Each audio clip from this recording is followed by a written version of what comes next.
మహాభారతము భీష్మ పర్వము ద్వితీయ శ్వాసం పార్ట్ 2.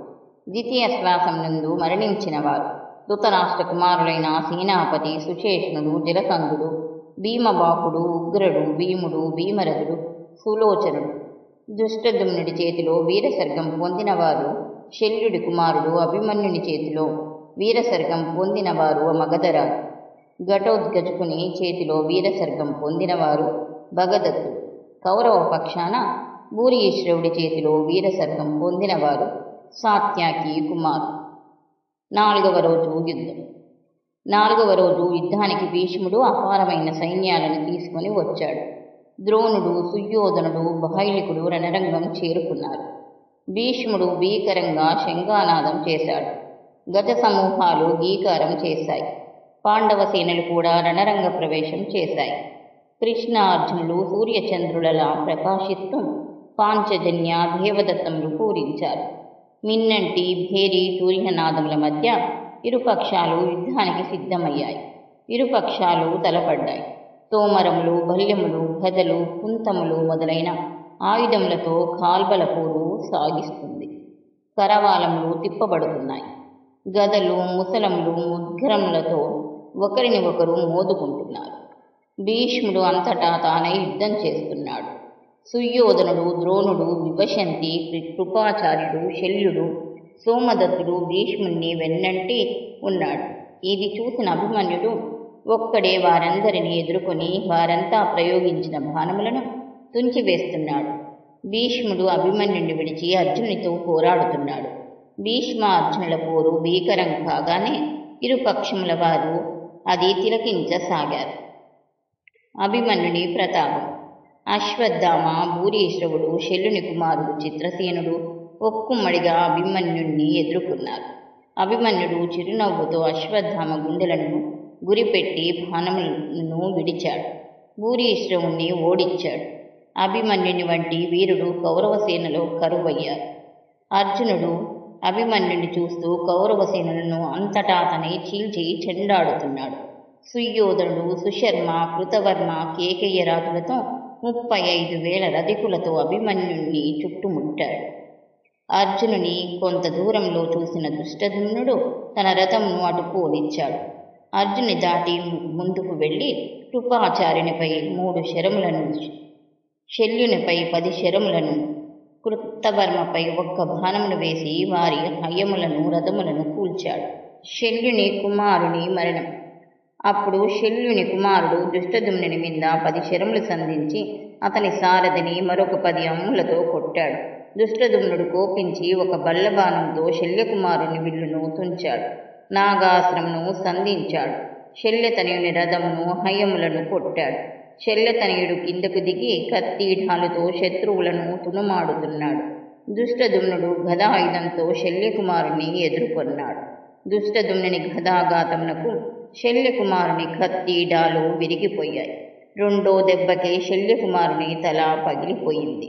కుమారుని మరణం చూసి శల్యుడు క్రోధుడై దుష్టద్యుమ్నునిపై అద్భుత బాణములను సంధించాడు. ధృతరాష్ట్రుడు యుద్ధ పరిణామమునకు వగచుట. సంజయుని ద్వారా యుద్ధ విశేషాలు వింటున్న ధృతరాష్ట్రుడు, అయ్యో సంజయ, దైవ బలం ముందు మానవ బలం నిష్ప్రయోజనం. అది తెలియకపోయింది కదా. పాండవులు మన సేనలను నిర్మూలం చెయ్యడం సత్యం.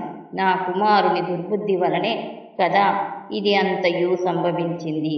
ఇంతటి దుర్వార్తలు వినవలసి వస్తుంది. కౌంతేయులను గెలుచు మార్గము గోచరించుటలేదు అన్నాడు.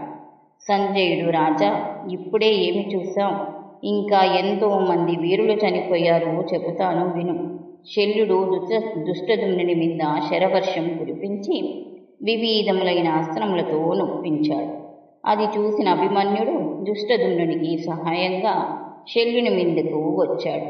అది చూసి సుయోధనుడు, దుర్ముఖుడు, దుర్మర్షణుడు, సత్యవ్రతుడు, వికర్ణుడు, చిత్రసేనుడు, పురుమిత్రుడు, విభశంతి వారి వారి సేనలతో అభిమన్య దుష్టద్యుమ్నులను ముట్టడించారు. వారందరినీ దుష్టద్యుమ్నుడు ఎదుర్కొని అందరిపైన బాణములు సంధించాడు. నకుల సహదేవులు కూడా వారికి సహాయంగా నిలిచారు. శల్యుడు వారిని బాణములతో వేధించి తరిమి కొట్టారు. పాంచాల మత్స్య దేశాధిపతులు వారికి ఇరువైపులా నిలిచి శల్యునితో యుద్ధం చేసి కౌరవ సేనలను తరిమి కొట్టారు. ఇది చూసిన మిగిలిన సేన శల్యునికి సహాయం వచ్చారు. అప్పటి సూర్యుడు నడినెత్తి మీదికి వచ్చాడు. భీమసేనుడు తీవ్ర కోపంతో నీ కుమారుడైన సుయోధను ముందుకు గదాయుధం పట్టుకుని నిలిచాడు. అది చూసిన నీ కుమారుడు కలవరపడ్డాడు. సుయోధనుడు మగధ దేశాధీశుని గజబలంతో భీముణ్ణి ఎదుర్కొమ్మని చెప్పాడు. మగధ దేశాధీశుడు గజబలంను చూసి భీముడు చిరునవ్వుతో గదను తన భుజం మీద పెట్టుకున్నాడు. సింహనాదం చేస్తూ పర్వతములపైన ఇంద్రుడు పడినట్లు గజ సమూహాల మీద పడ్డాడు. ఆ సింహనాదంకి ఏనుగులు గుండెలు పగిలాయి. మిగిలిన వాటిని దొరికిన దానిని దొరికినట్లు భీముడు చంపివేస్తున్నాడు. ఇంతలో నకుల సహదేవులు, దుష్టదుమ్నుడు, ద్రౌపదీ తనయులు భీమునకు ఇరువైపులా నిలబడి ఏనుగుల సమూహంపై శరవర్షం కురిపించారు. మగధరాజు తన ఏనుగును అభిమన్యునిపై నడిపించగా అభిమన్యుడు ఒక్క బాణంతో ఏనుగును, మరో బాణంతో మగధుణ్ణి కొట్టాడు. మగధరాజు వెంటనే మట్టి కరిచాడు. దుష్టదుమ్నుడు ఏనుగులను చీల్చి చెండాడాడు. భీముడు వాటిని కొట్టి చంపుతున్నాడు. కొన్నిటికి తొండములు పడగా కొన్నిటికి దంతములు పడ్డాయి. మరికొన్నిటికి కుంభస్థలములు పగిలాయి. కొన్నిటికి కాళ్ళు తెగిపడ్డాయి. భీముని శరీరం రక్తసిక్తమై ఉంది. భీముని ధాటికి ఏనుగులు పారిపోనారంభించాయి. భీమాదులు వాటిని పశువులను తోలినట్లు తోలారు. ఇది చూసిన సుయోధనుడు కాకవికలవుతున్న తన సైన్యములను కూడదీసి సుయోధనుడు భీమునిపై పురిగొలిపాడు. ముని ప్రతాపం. సముద్రం పొంగినట్లు భీముని మీదికి ఉరికిన కౌరవ సేనలను భీముడు చెలియలి కట్టలా నిలువరించాడు. దుష్టదుమ్నుడు, అభిమన్యుడు, ఉపపాండవులు భీమునికి అండగా నిలిచి శరం పరంపరలతో కౌరవ సేనలను తులుమాడుతున్నారు. కారుచిచ్చు అడవిని కాల్చినట్లు భీమసేనుడు కౌరవ సేనలను దహిస్తున్నాడు. గజరాజు తామరతూడులతో ఆడున్నట్లు భీమసేనుడు కౌరవ సేనల మధ్య ఆడుకుంటున్నాడు. కౌరవ సేనల గుండెలు జారి కాకవికలై ప్రాణభయంతో పారిపోసాగారు. ఇది చూసిన భీష్ముడు తన రథాన్ని భీముని వైపు మళ్లించాడు. అప్పుడు సాత్యకి భీష్ముణ్ణి ఎదుర్కొన్నాడు. ఇది చూసిన ఆలంబాసుడనే రాక్షస వీరుడు సాత్యకితో తలపడి 10 బాణములతో సాత్యకిని కొట్టాడు. సాత్యకి 4 బాణములతో ఆలంబాసుని కొట్టాడు. సోమదత్తుని కుమారుడైన భూరిశ్రవుడు సాత్యకిని 9 బాణములతో కొట్టాడు. సాత్యకి భూరిశ్రవుణ్ణి బాణవర్షంలో ముంచెత్తాడు. ఇది చూసిన సుయోధనుడు తన తమ్ముళ్లతో భూరిశ్రవునికి సహాయంగా వచ్చాడు.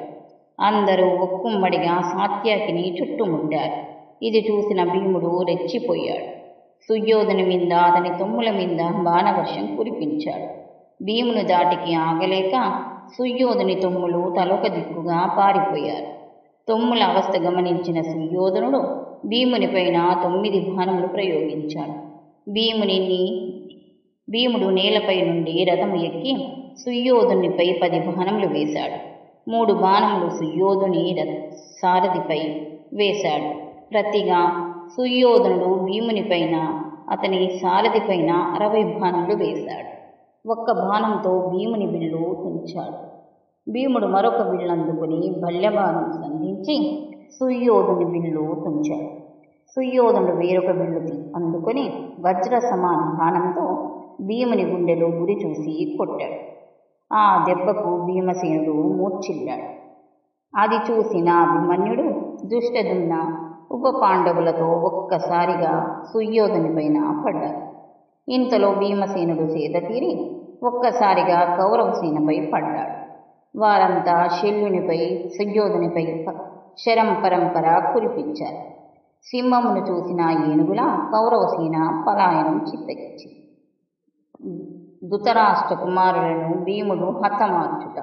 ఆ సమయంలో ధృతరాష్ట్ర కుమారులైన సేనాపతి సుషేష్ణుడు, జరసంధుడు, సులోచనుడు, భీముడు, భీమరథుడు, భీమబాహుడు, దుష్పరాదార్షుడు, వివిస్తుడు, దుర్ముఖుడు మరికొందరు ఒక్కుమ్మడిగా భీముని ఎదుర్కొని భీమునిపై బాణవర్షం కురిపించారు. భీముడు వారిపై పెద్ద పులి బాలమృగములపై పడినట్లు పడి సేనాపతి శిరము తుంచాడు. 3 బాణములు వేసి సుశేషుణ్ణి వక్షము చీల్చాడు. 3 బాణములతో జలసంధుణ్ణి చంపాడు. భీమబాహుణ్ణి 5 బాణములతో చంపాడు. ఉగ్రుని శిరము తుంచాడు. భీముణ్ణి భీమరథుణ్ణి ఒక్కసారిగా చంపాడు. సులోచనుని 4 బాణములతో చంపాడు. భీముని వీర విహారం చూసిన కౌరవ సైన్యం భయభ్రాంతులకు లోనై పారిపోయింది. భీముని ఉగ్రరూపం చూసిన భీష్ముడు తన సేనలోని యోధులను చూసి, యోధులారా, భీముడు రాజకుమారులను నరుకుతున్నాడు. ఉపేక్షించక భీమసేనుణ్ణి ఆపండి అని హెచ్చరించాడు. అది విన్న భగదత్తుడు భీముని మీదకు తన ఏనుగును నడిపి భీమునిపై సూర్యునిపై మేఘాలు కమ్ముకున్నట్లు శరవర్షం కురిపించాడు. భీముని రథం కొంతసేపు కనిపించనంతగా బాణాలు వేశాడు. ఇది చూసిన అభిమన్యుడు ఉపపాండవులు కోపించి భగదత్తుని ఏనుగుపై బాణవర్షం కురిపించారు. భగదత్తుని ఏనుగు అదుపు తప్పి గీంకరిస్తూ పాండవ సేనను తొక్కుతూ తొండంతో విసురుతూ ఇష్టం వచ్చినట్లు పాండవ సేనను చంపివేసింది. ఇది చూసి పొంగిపోతూ సుయోధనుడు తన ఏనుగును భీముని మీదకు తోలి భీముని గుండెలకు తాకేలా పలు బాణములు వేశాడు. భీముడు కొంతసేపు దిమ్మరపోయాడు. ఇది చూసిన ఘటోత్కచుడు తండ్రికి సహాయంగా వచ్చాడు. సాయంకాలం సమీపించడంతో అది తన మాయాయుద్ధమునకు అనువైనది అనుకుని ఏనుగు ఎక్కి కౌరవ సేనను ఎదుర్కొన్నాడు. అతడు దిక్పాలకులను వెంట పెట్టుకుని ఇంద్రుడే వస్తున్నాడా అని భ్రమ కలిగించాడు. ఘటోత్కచుడు సుయోధని మీదకు తన ఏనుగును పోనిచ్చాడు. భగదత్తుడు ఘటోత్కచుడిని అడ్డుకున్నాడు. ఘటోత్కచుడు భగదత్తుని పట్టుకుని ఏనుగును చంపి భగదత్తుని విసిరివేశాడు. ఘటోత్కచుడు తిరిగి సుయోధనుని ఎదుర్కొన్నాడు. ఇది చూసిన భీష్ముడు ద్రోణులతో, ఆచార్య, మాయాయుద్ధంలో ఘటోత్కచుడు ఆరితేరినవాడు. ఇప్పటికే భగదత్తుని ఏనుగుతో సహా చంపాడు. భగదత్తుని వంటి మహావీరుణ్ణి ఒక్క దెబ్బతో మట్టి కరిపించిన ఘటోత్కచుడిని చేతిలో సుయోధనుడు పడకుండా కాపాడాలి అని చెప్పి, కౌరవ వీరులారా, ఘటోత్కచుని నుండి సుయోధుణ్ణి కాపాడాలి, రండి, ఘటోత్కచుని ఎదుర్కొనండి అని సేనలను సమాయత్తం చేశాడు. భీష్ముడు అక్కడికి చేరుకున్నాడు. భీష్ముని పిలుపందుకున్న కౌరవ సైన్యం ఘటోత్కచునిపై ఒక్కుమ్మడిగా పడ్డారు. ఇది చూసిన యుధిష్ఠిరుడు మత్స్య, పాంచాల సేనలతో దండనాయకులను చేర్చుకొని కౌరవ సేనలకు ఎదుర్కొన్నాడు. యుద్ధం భీషణ రూపం దాల్చింది. భీష్ముడు పాండవ సేనలను వీర విహారం చేస్తూ తునుమాడుతున్నాడు. ఘటోత్కచుడు సింహనాదం చేశాడు. అతడి సింహనాదం విన్న కౌరవ సేనలు నిజంగానే సింహం వచ్చిందని భ్రమపడి కాకవికలైపోయారు. ఇది చూసిన భీష్ముడు ద్రోణునితో, ఆచార్య, సూర్యుడు అస్తమిస్తున్నాడు. ఘటోత్కచుని బలం ద్విగ్నీకృతం అవుతుంది కనుక ఇప్పుడు అతనితో పోరు ఆపదకు దారితీస్తుంది కనుక మనం ఈ రోజుకు పోరు నిలిపి రేపు వస్తాము అన్నాడు. ద్రోణుడు అందుకు అంగీకరించి కౌరవ సేనలను వెనక్కు మరలించాడు. బేరి, తూర్య, భీషణ ఘోషతో సింహనాదం చేసుకుంటూ పాండవ సేనలు నివాసములకు చేరాయి. తన వారి పరాజయమునకు ధృతరాష్ట్రుడు పరితపించుట. ఇది విన్న ధృతరాష్ట్రుడు, సంజయ, నువ్వు ఎప్పుడు పాండవుల పరాక్రమం చెబుతూ నా వారిని తక్కువ చేసి మాట్లాడుతావు. భీష్ముడు, ద్రోణుడు, శల్యుడు యుద్ధంలో పరాక్రమం చూపడం లేదా? అయినప్పటికీ పాండవులు విజయం సాధించుటకు ఏమి కారణము అన్నాడు. సంజయుడు, ధృతరాష్ట్ర, పాండవుల వద్ద ధర్మము, సత్యము తప్ప ఏ మంత్రము, తంత్రము, ఔషధము లేదు. నీ కుమారులు ధర్మం తప్పారు.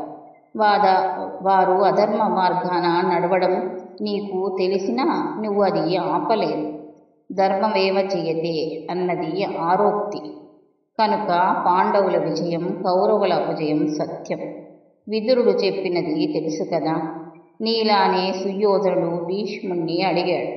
అందుకు భీష్ముడు ఏమి చెప్పాడో చిత్తగించండి అని ఇలా చెప్పసాగాడు. భీష్ముడు నరనారాయణుల గురించి సుయోధునికి వివరించుట. సుయోధుని సందేహం తీర్చడానికి భీష్ముడు సుయోధన, పాండవులకు వాసుదేవుడు సహాయంగా ఉన్నాడు కనుక వారికి అసాధ్యమైనది ఏదీ లేదని నీకు ఎన్నోసార్లు చెప్పాను, నువ్వు వినలేదు. ఆ పరమేశ్వరుని మహాత్యం ఎరగని వారు ఎవ్వరూ లేరు, ఎరిగిన వారికి అపజయము లేదు. పాండవులు శ్రీకృష్ణుని మహత్యం తెలిసి అతడిని ఆశ్రయించారు. నువ్వు అతడి మాటలు పెడిచెవిన పెట్టావు. ఒకసారి బ్రహ్మదేవుడు మానస సరోవరము ఉత్తర పర్వత శిఖరాన దేవతలు, మునులు, గంధర్వులు, అప్సరసలు మొదలైన వారితో కొలువు తీరి ఉన్నాడు. అప్పుడు ఆకాశ మార్గాన ఒక విమానం ఎగురుతూ ఉండడం చూసి ఆ విమానంలో పరమాత్ముడు తన సకునితో ఉన్నాడని తెలుసుకొని దిక్కున లేచి నమస్కరించి, ఈ లోకముల సృష్టి స్థితి లయకారకుడవై మునిగణములతో అర్చించబడుతూ భయ నిర్మూలనం భావించు నిర్గుణమూర్తికి శుభకరుడికి ఇదే నమస్కారమని స్తుతించాడు. నారాయణ, నువ్వు నా తండ్రివి. నేను నీ ఆనతిన సృష్టి కార్యం నెరవేర్చాను. నీ రక్షణలో వర్ధిల్లుతున్న ఈ లోకములు ఇప్పుడు తల్లడిల్లిపోతున్నాయి. అసుర ప్రవృత్తి ప్రబలుచున్నది. నీవు యదువంశంన పుట్టవలసిన సమయం ఆసన్నమైంది. నీకు సకుడైన నరుడు నీతో చేరి భూలోకమున జన్మించి నానావిధ దైత్యులను సంవరించి భూభారమును తగ్గించవలసిన సమయం ఆసన్నమైంది స్వామి అన్నాడు. నారాయణుడు బ్రహ్మదేవునికి కోరిన వరము అనుగ్రహించి వెళ్ళిపోయాడు. బ్రహ్మ కొలువులో ఉన్నవారు బ్రహ్మదేవునితో, దేవా, నువ్వు వినమ్రుడవై నమస్కరించిన వీరెవరు అని అడిగారు. బ్రహ్మ, వీరు ఆదిపురుషులు, పరమమునులు, నరనారాయణులు, నాకు ఆరాధ్యులు. అందుకే ధర్మ సంరక్షణార్థం వారిని భూలోకాన జన్మించమని కోరారు. అందుకు వారు అంగీకరించారు. భూలోకమున జన్మించు వీరిని కేవలం మర్త్యులు అని అనుకున్న వారు చెడిపోతారు. వారి ఎడల భక్తి ప్రపత్తులు కనపరిచిన వారికి సకల శుభములు కలగగలవు అని చెప్పి బ్రహ్మ సత్యలోకానికి వెళ్ళగా మిగిలిన వారు కూడా వారి వారి లోకాలకు వెళ్ళారు. సుయోధన, నేను ఈ కథను పరశురాముడు నారదుడికి వ్యాసుడు చెప్పగా విన్నాను. ఇంతకు మునిపే నేను మహామునులు నరనారాయణులతో వైర్యం మంచిది కాదని హెచ్చరించాను. కానీ నువ్వు మదాంధుడవై వారి మాట వినలేదు. ఇప్పటికీ మించినది లేదు. శ్రీకృష్ణుణ్ణి శరణు వేడి పాండవులతో స్నేహం చేసి ఈ వినాశనాన్ని ఆపు అన్నాడు. నీ కుమారుడు పితామహుని మాట పెడచెవిన పెట్టాడు. రాజా, నువ్వు నీ కుమారులు మంచి మాటలు వినరు కదా. అది సరే, 5వ రోజు యుద్ధం చెప్తాను విను అని తర్వాత యుద్ధం వర్ణించసాగాడు. 5వ రోజు యుద్ధం మకర వ్యూహం, డేగ వ్యూహం.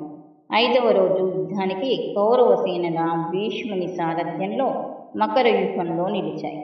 ప్రతిగా పాండవ సేనలు సైన్య వ్యూహంలో నిలిచాయి. వ్యూహానికి ముఖభాగాన భీమసేనుడు నిలబడ్డాడు. కన్నుల భాగాన దుష్టదుమ్నుడు, శిఖండి నిలబడ్డారు. తల భాగాన సాత్యాకి నిలిచాడు. మెడ భాగాన అర్జునుడు నిలవగా ఎడమరెక్కగా విరాటుడు, ద్రుపదుడు ససైన్యంగా నిలిచారు. కుడి రెక్క భాగాన కేకేయరాజులు ససైన్యంగా నిలిచారు. తోక భాగాన నకుల సహదేవులతో యుధిష్ఠిరుడు నిలిచాడు. బేరి, తుర్య, శంఖ నాదాలతో యుద్ధం ఆరంభమైంది. ముందు భాగాన ఉన్న భీముడు కౌరవ సేనలోకి చొచ్చుకొనిపోయి సైన్యాన్ని కాకవికలలు చేశాడు. నేరుగా భీష్ముడిని ఎదుర్కొని శరవర్షం కురిపించాడు. భీష్ముడు ఆ బాణములను మధ్యలోనే తుంచి తిరిగి భీమునిపై శరవర్షం కురిపించాడు. ఇంతలో అర్జునుడు భీమునికి సహాయంగా రావడమే కాక భీష్మునితో తలపడి కౌరవ సేనలను చీల్చి చెండాడాడు. భీమార్జునులు కౌరవ సేనలను తునుమాడుతున్న సమయంలో సుయోధనుడు కలతపడి, ఆచార్య, మీరు కౌరవ సైన్యాలను పట్టి పల్లారుస్తారని అనుకున్నాను. భీష్ముడు అలిగిన దేవతలు కూడా అతని ముందు నిలవలేరు అనుకున్నాను. కానీ మీరిరువురు భీమార్జునుల విజృంభణను ఆపలేక చూస్తూ ఉన్నారేమిటి అని నిష్ఠూరంగా అన్నాడు. ద్రోణుడు, సుయోధన, అర్జునుడు శౌర్యధనుడు.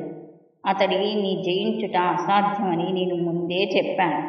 అయినా మాకు చేతనైనంత యుద్ధం చేస్తాం. యుద్ధాన్ని ఒక్క రోజులో గెలవడం ఎవరితరము అన్నాడు. పాండవులతో ద్రోణ భీష్ముల యుద్ధం. సాత్యకి ముందుగా ద్రోణుని మీద బాణవర్షం కురిపించాడు. ద్రోణుడు ప్రతిగా సాత్యకి మీద బాణప్రయోగం చేశాడు. ఇది చూసిన భీముడు సాత్యకి సహాయంగా రథాన్ని నడిపిస్తూ వచ్చి ద్రోణునిపై అతి క్రూర బాణాలు సంధించాడు. ఇది చూసిన శల్యుడు ద్రోణ భీష్ములకు బాసటగా నిలిచి భీమునిపై బాణవర్షం కురిపించాడు. ఇంతలో ద్రౌపది సుతులు అభిమన్యుడు భీమునకు సహాయంగా వచ్చారు. శిఖండి భీష్ముణ్ణి ఎదుర్కొన్నాడు. భీష్ముడు పక్కకు తప్పుకున్నాడు. ఇది చూసిన సుయోధనుడు ద్రోణుణ్ణి శిఖండి మీదకు పురికొలిపాడు. ద్రోణుడు శిఖండిపై బాణాలను గుప్పించాడు. పోరు భీకర రూపం దాల్చింది. రథ గజ తురగ పదాతి దళముల పదగట్టనల హోరు మిన్నంటింది. ధూళి ఆకాశాన్ని కప్పేసింది. గుర్రముల ప్రేగులు గుట్టలు ఏనుగుల కళేబరములతో రణభూమి భయానకంగా ఉంది. రక్తము కాలువలు పట్టింది. భీమార్జునులు భీష్మ ద్రోణులు ఇరువైపులా నిలిచి భీకర పోరు సాగిస్తున్నారు. భీమసేనుని పరాక్రమం. ధృతరాష్ట్ర కుమారులంతా చేరి భీమునిపై మూకుమ్మడిగా పడ్డారు. ఎత్తైన కొండను మేఘాలు కప్పినట్లు భీమసేనుణ్ణి ఎదుర్కొన్న నీ కుమారులను చూసిన అర్జునుడు భీమసేనునికి సహాయంగా వచ్చి వారిపై శరములు గుప్పించాడు. అర్జునుని గాంధీవ తాకిడికి ఆగలేక కౌరవ సేనులు భీష్ముని వెనక చేరాయి. తన సేనలు పారిపోవడం చూసిన సుయోధనుడు చెయ్యి ఊపుతూ అక్కడకు చేరగానే అది గమనించిన కాంబోజ, సౌవీర్య, సింధు, గాంధార, తిగస్త, కళింగ రాజులు తమ సేనలతో అక్కడకు చేరి అర్జునులను ఎదుర్కొన్నారు. ఇది చూసిన ధర్మరాజు చేది, కాశ, కారూస, విరాట సేనలను దుష్టదుమ్మిని నాయకత్వంలో భీమార్జునులకు సహాయంగా తీసుకువచ్చాడు. విందాను విందులు కాశీరాజును, జయద్రథుడు భీమసేనుణ్ణి, సహదేవుణ్ణి వికర్ణుడు, చిత్రసేనుడు శిఖండిని, సుయోధనుడు విరాటుణ్ణి, తిగర్తులు నకులుణ్ణి, ద్రోణుడు చకితాన సాత్యకులను, కృపాచార్యుడు దుష్టదుమ్నుని, అభిమన్యుడు సాల్వ కేకేయరాజులను, దుష్టకేతు ఘటోత్కచుడు నీ కుమారులను ఎదుర్కొన్నారు. సమరం సంకులమైంది. అస్త్రశస్త్రములు ఒకదానితో ఒకటి తాకి మంటలను రేపుతున్నాయి. ఏనుగుల దాటికి నలిగిన రథముల దాటికి దెబ్బతిన్న ఏనుగులు, గుర్రముల దాటికి నేలకూలిన పదాతిదనములు యుద్ధరంగాన్ని బీభత్సం చేశాయి. భీముని పరాక్రమం చూసి భీష్ముడు వాడి అయిన బాణములు అతన్ని వేసి అతడిని నొప్పించాడు. పాండవ కౌరవ సేనల మధ్య సంకుల సమరం. ఇది చూసిన సాత్యకి క్రూర బాణములను భీష్మునిపై గుప్పించాడు. భీష్ముడు కోపితుడై సాత్యకి సారథిని చంపాడు. సాత్యకి రథము ఊగిసలాడింది. రథమును కట్టిన గుర్రములు కాకవికలైపోగా వికల రథుడైన సాత్యకితో పోరు సల్ప ఇష్టపడక భీష్ముడు అతడిని విడిచి పాండవ సైన్యాలపై తన ప్రతాపం చూపసాగాడు. ఇంతలో విరాటుడు భీష్ముని ఎదుర్కొని 3 బాణములతో భీష్ముని కొట్టాడు. భీష్ముడు ఆ బాణములను మధ్యలోనే తుంచి 10 బాణములతో విరాటుడిని కొట్టాడు. భీష్ముణ్ణి ఎదుర్కోవడానికి వచ్చిన అర్జునుని అశ్వత్థామ అడ్డం వచ్చి 6 బాణములతో అర్జునుని కొట్టాడు. అర్జునుడు నవ్వుతూ అశ్వత్థామ విల్లును విరిచాడు. అశ్వత్థామ మరొక విల్లందుకుని అర్జునుని మీద శరం పరంపర కురిపించాడు. అశ్వత్థామ అస్త్రశస్త్ర దాటికి నరనారాయణుడు బాగా నొచ్చుకున్నారు. కోపితుడైన అర్జునుడు అశ్వత్థామ శరీరాన్ని బాణాలతో కొట్టి రక్తసిక్తం చేశాడు. భీష్ముణ్ణి ఎదుర్కొన్న భీముణ్ణి సుయోధనుడు అడ్డుకుని 5 బాణములు ప్రయోగించి భీముని కవచాన్ని ఛేదించాడు. ఇరువురి మధ్య పోరు తీవ్ర రూపం దాల్చింది. సుయోధునికి సాయంగా భీష్ముడు, చిత్రసేనుడు, పురుమిత్రులు వచ్చారు. వారిని అభిమన్యుడు సమర్థవంతంగా ఎదుర్కొన్నాడు. అభిమన్యుని బాణములను వారిరువురు సమర్థవంతంగా ఎదుర్కొని అభిమన్యునిపై బాణవర్షం కురిపించారు. అభిమన్యుడు కోపించి వేసవిలో అడవిని దావాగ్ని దహించిన విధంగా బాణ పరంపర ప్రయోగించి చిత్రసేనుని విల్లు విరిచి అతడి రథ అశ్వాలను చంపాడు. అలా పరాక్రమాన్ని ప్రదర్శిస్తున్న అభిమన్యుణ్ణి సుయోధన కుమారుడైన లక్ష్మణ కుమారుడు ఎదుర్కొన్నాడు. అభిమన్యుడు ముందు లక్ష్మణుని గుర్రములను చంపి తర్వాత సారథిని చంపి అతని రథమును విరగొట్టాడు. విరాటుడైన లక్ష్మణుడు శక్తి బాణము అర్జునునిపై ప్రయోగించాడు. అభిమన్యుడు దానిని మధ్యలోనే విరిచి లక్ష్మణుని శరీరం తూట్లు పడేలా బాణప్రయోగం చేశాడు. ఇది గమనించిన కృతవర్మ లక్ష్మణుని తన రథంపై ఎక్కించుకొని తీసుకుపోయాడు. సుయోధనుడు తన సేనలను పోరుకు ఉత్సాహపరిచాడు. భీష్ముడు పాండవ సేనాని తునుమాడసాగాడు. సాత్యకి తన శరములతో కౌరవ సేనను చికాకు పరుస్తున్నాడు. ఇది గమనించిన సోమదత్తుని కుమారుడు భూరిశ్రవుడు సాత్యకిని ఎదుర్కొని చికాకు పరిచాడు. సాత్యకి పుత్రులు భూరిశ్రవుని ఎదుర్కొని, భూరిశ్రవ, నీతో యుద్ధం చేసి వినోదించడానికి వచ్చాం కనుక మాలో ఒకరిని ఎన్నుకొని నీ పరాక్రమం చూపించు అన్నారు. భూరిశ్రవుడు, మీరంతా ఒక్కటిగా వచ్చినా నాకు భయం లేదు అన్నాడు. వారంతా ఒక్కుమ్మడిగా బాణవర్షం భూరిశ్రవునిపై కురిపించగా భూరిశ్రవుడు వారిని శరం పరంపరలో ముంచేశాడు. వీరోచితంగా పోరాడుతున్న సాత్యకి పుత్రులను భూరిశ్రవుడు వారి తలలు నరికి నేల కూర్చాడు. ఇది చూసిన కౌరవ సేనలో ఉత్సాహం పెళ్ళుబీకింది. తన కుమారుల మరణం సాత్యకిని ఆగ్రహోదగ్రుణ్ణి చేయగా కౌరవ సేనపై విరుచుకుపడి దొరికిన వారిని దొరికినట్లు చంపి భూరిశ్రవుని రథ అశ్వములను సారథిని చంపాడు. భూరిశ్రవుడు కూడా సాత్యకి రథము విరగొట్టాడు. ఇరువురు నేల మీదకు దుమికి కరవాలంతో యుద్ధం చెయ్యసాగారు. ఇంతలో సాత్యకిని భీముడు, భూరిశ్రవుని సుయోధనుడు తమ తమ రథములపై ఎక్కించుకుని తీసుకువెళ్లారు. అర్జునుడు కౌరవ సేన మీదకు దూకి తన శరం పరంపరతో కౌరవ సేనని నుగ్గు చేశాడు. సూర్యుడు పశ్చిమాద్రికి చేరుకుంటున్న తరుణంలో భీష్ముని ఆదేశంతో ఆనాటి యుద్ధం ముగిసింది. 6వ రోజు యుద్ధం. 6వ రోజు యుద్ధానికి అర్జునుని సూచన మేరకు దుష్టదమ్నుడు పాండవ సైన్యాలను మకర వ్యూహంలో నిలిపాడు. తల ముందు భాగంలో అర్జునుడు, పాంచాలరాజు కన్నుల భాగంలో, నకుల సహదేవులు నోటి భాగంలో, భీముడు అభిమన్యుడు ఉప పాండవులు ఘటోత్కచుకుడు దవడలుగా, సాత్యకి సమేత యుధిష్ఠిరుడు కంఠభాగమున, దుష్టదుమ్న సహిత విరాటుడు వెన్ను భాగమున, ఎడమ పక్క కేకేయరాజులు, కుడి పక్క దుష్టకేతు, కరుషరాజు, కుంతిభోజ శతానికులు, జగాన భాగమున శిఖండి ఐరావతుడు తోక భాగమున నిలిచారు. ఈ మకర వ్యూహమునకు దీటుగా భీష్ముడు క్రౌంచ వ్యూహమును పన్నాడు. తల భాగమున కృతవర్మ సేనలతో నిలిచాడు. ద్రోణుడు, భీష్ముడు ముక్కు భాగమున నిలిచారు. కృపాచార్యుడు, అశ్వత్థామ కన్నులుగా నిలిచారు. సురసేనుడితో సహా సుయోధనుడు కడుపు భాగమున నిలిచారు. కాంబోజ బాహులికులు కంఠభాగమున నిలిచారు. సౌవీరుడు వీపు భాగమున నిలిచారు. విందాల విందుడు ఎడమవైపున, సుశర్మ కుడి పక్కన, యవ్వనరాజు శృతాయువు భూరిశ్రవుడు తోక వైపు నిలిచారు. యుద్ధం ఆరంభం కాగానే మకరవ్యూహం తలవైపు చొరబడుతున్న ద్రోణుణ్ణి చూసి భీముడు తన రథాన్ని అతని మీదకు నడిపాడు. భీముని ధాటికి ద్రోణుని ముందు ఉన్న సేనలు పారిపోవడం చూసి ద్రోణుడు ఉగ్రుడై భీమునిపై క్రూర బాణములు ప్రయోగించాడు. భీముడు ద్రోణుని సారథిని చంపాడు. తనే రథాన్ని తోలుతూ ద్రోణుడు వైరీ వీరులను చెండాడుతున్నాడు. ఇది చూసి భీష్ముడు ద్రోణునికి సహాయంగా వచ్చాడు. భీష్మ ద్రోణుల ప్రతాపానికి కేకేయరాజు భయంతో వెనక్కి తగ్గారు. ఇది చూసిన భీముడు కౌరవ సేనలను చావకొట్టి చాపలా చుట్టి పారేస్తున్నాడు. ధర్మరాజు, సుయోధనుడు తమ తమ సేనలను చేతులు ఆడిస్తూ ప్రోత్సాహపరుస్తున్నారు. ఇరు సేనలు ఉత్సాహంగా పోరుతున్నారు. ధృతరాష్ట్రుని సందేహం. ధృతరాష్ట్రుడు యుద్ధ విశేషాలు వింటూ సంజయునితో, సంజయ, మన సేనలో ఎంతో మంది ఉండి కూడా పాండవులను గెలవలేకపోవడానికి కారణమేమిటి? ఇది దైవలీల కాక మరేమిటి? ఇలా జరుగుతుందని విదురుడు ముందే చెప్పాడు. దుర్మార్గుడైన నా కుమారుడు వినలేదు.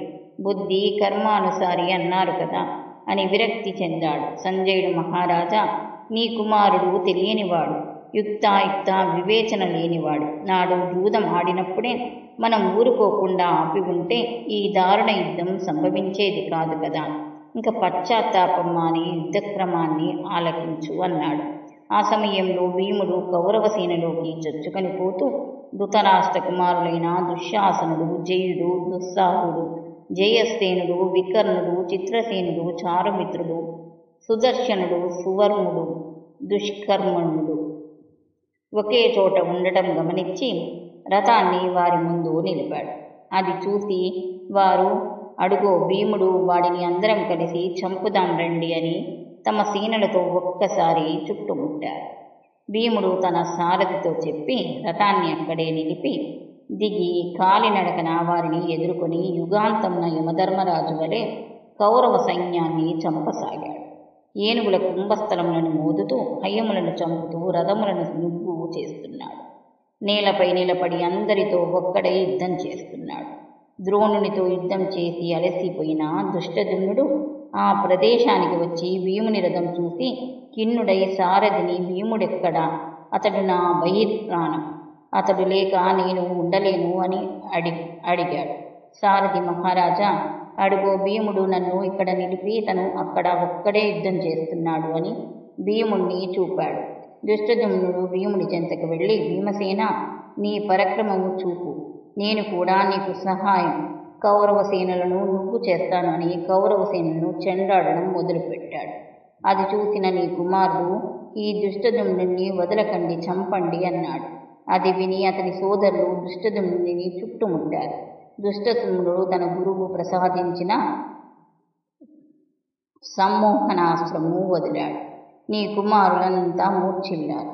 భీముడు పక్కనే ఉన్న మడుగు వద్దకు వెళ్ళి దాహం తీర్చుకొని దుష్టదుమ్నుడిని కలుసుకున్నాడు.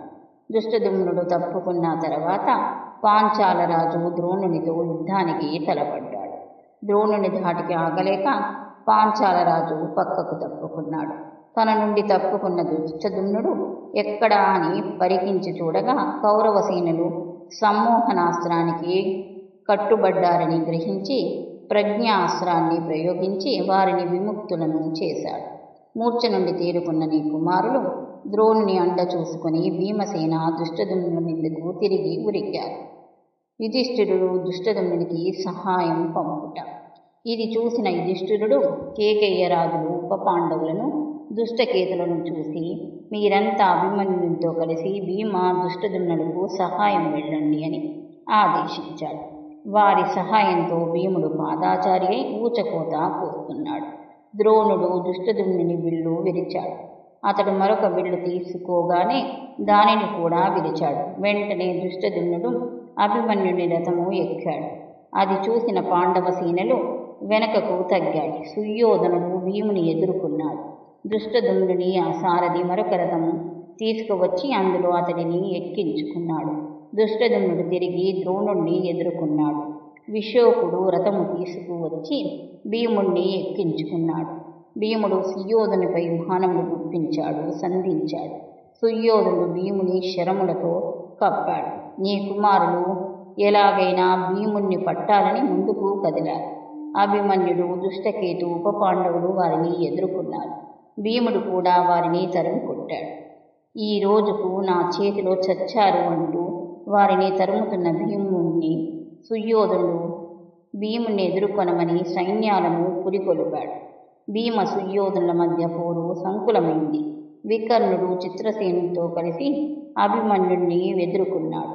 అభిమన్యుడు 20 బాణములు ప్రయోగించి వికర్ణుని రథాశ్వములను కొట్టాడు. వికర్ణుడు చిత్రసేనుని రథము ఎక్కి పారిపోయాడు. ఉప పాండవులు భీమునికి అండగా వచ్చి సుయోధుని ఎదుర్కొని సుయోధుని శరీరాన్ని రక్తసిక్తం చేశారు. 5 బాణములతో సుయోధుని నొప్పించారు. గాంగేయుడు పాండవ సేనను ధ్వంసం చేస్తుంటే అర్జునుడు గాంగేయుణ్ణి ఎదుర్కొన్నాడు. రక్తమేరులై పారుతున్న యోధులిరువురు పరక్రమాన్ని విడువక పోరు సాగిస్తున్నారు.